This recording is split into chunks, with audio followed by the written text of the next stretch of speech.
လိုအပ်တာကိုလိုချင်တာသဘာဝကြတယ်အဲ့ဒီဟာက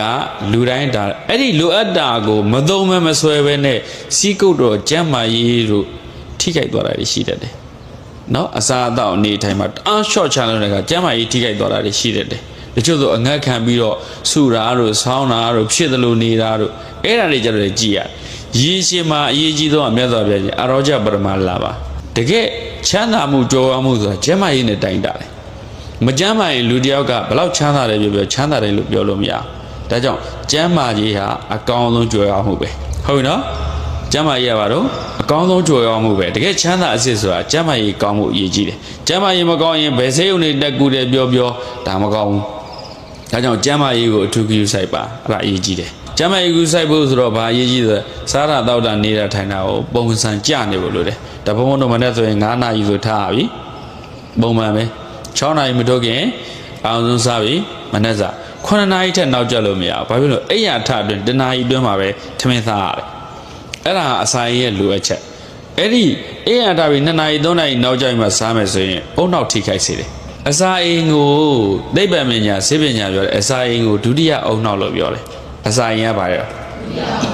အစာအိမ်ထဲမှာရှိတဲ့ဥလန်းချောင်းထဲမှာရှိတဲ့ပိုးကောင်ရေတော့ကမ္ဘာလူဦးရေရဲ့အစ1000ပိုးများတယ်စေသိပ္ပံပြောတာဒီခန္ဓာကိုယ်ထဲမှာပိုးကောင်တွေကြီးတယ်အဲ့ဒီပိုးကောင်တွေက immune system အတွက်ဘုန်းတို့ခန္ဓာကိုယ်ထဲမှာယောဂဗျာတွေလာရင်သူပြန်တိုက်ထုတ်တာစားတော့ပြောတယ်ပိုးမျိုး80လို့ပြောတယ်အရေအတွက်ကိုပြောတာမဟုတ်ဘူးပိုးတွေရဲ့ type ပေါ့နော် type of virus လို့ပြောမှာပေါ့ဆိုတော့ဘုန်းတို့တွေမှာရှိတဲ့ဇီဝပိုးမွားတွေအရေအတွက်တွေဒီအမျိုးသားတွေ80လို့ပြောတယ်အဲ့ဒါဆိုတစ်မျိုးဆိုအများကြီးရှိတယ် digestive system အတွက်အထောက်အကူပြုတွေဟာ immune system အတွက်အထောက်အကူပြုအဲ့ဒါတွေအကုန်လုံးကပိုးတွေလို့ပြောတာပဲဟုတ်လားဇီဝဖြစ်စဉ်ပေါ့အဲ့တော့ခန္ဓာကိုယ်က biodiversity အဲ့ဒီမှာအစာအိမ်ကအစာပုံမှန်မစားဘူးအစာကိုစနစ်တကျမစားဘူးဆိုတာ ਨੇ ဒုတိယထိမှာအုံနောက်ဒါကြောင့်အစာအိမ်ကိုဒုတိယအုံနောက်လို့ပြောတာနောက်ခြေထောက်ကြတော့ခြေသလုံးကိုဒုတိယနှလုံးခြေသလုံးနဲ့နှလုံးဒီမှာရှိတယ်ဒုတိယနှလုံးခြေသလုံးဒါကြောင့်လမ်းလျှောက်ပေးရတယ်ဘုန်းတို့မနက်ကတနာရီအနည်းဆုံးလမ်းလျှောက်ပေးပြီ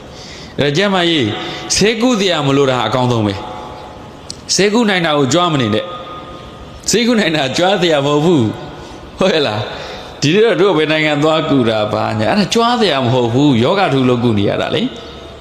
ဆေးကုတရားမလို့ဘူးဆိုတာမှတဲကောင်းဆေးကုတရားမလို့ဘူးဆိုရင်တော့အစားအသောက်နေထိုင်ကိုဆင်ခြင်ရဒါဘုံဘုံတို့ကတရားပဲနော်ဓမ္မပရမမြတ်စွာဘုရားရှင်အာရောကြပရမလာပါတန်တုဋ္ဌိပရမတနံဒီလိုမျိုးပြောတယ်